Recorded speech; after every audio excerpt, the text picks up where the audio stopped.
Sir சூசைடா இருக்குமோன்னு சந்தேகமா இருக்கு சார். எத்தனை வருஷமா டிபார்ட்மெண்ட்ல இருக்கீங்க சார்?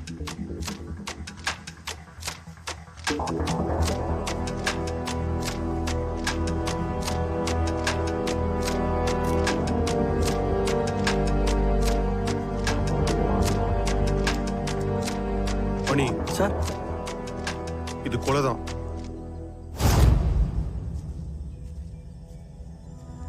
அது எப்படி சார் டெட் பாடியை பார்த்தோன்னா கொலைதான்னு அவ்வளோ உறுதியா சொன்னீங்க? எல்லாரும் அப்சர்வேஷன் தான்.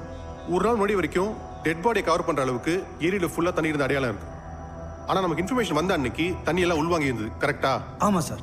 இதே அவன் சூசைட் பண்ண ட்ரை பண்ணியிருந்தா கை கால் நகெல்லாம் பிதுங்கி இருக்கும், பாடியில தண்ணி ஃபுல்லா உள்ள போய் பாடி பல்ஜா இருக்கும். அவன் மோத்த நல்லா உத்து பார்க்கும்போது தாடை வீங்கி இருந்தது. ஃப்ராக்சர் ஆனாதான் அப்படி இருக்கும். ஸோ ரொம்ப ஸ்மார்ட்டா கொலை பண்ணிட்டு ஏரியில தண்ணி இருக்கும்போது பாடியை உள்ள போட்டிருக்காங்க.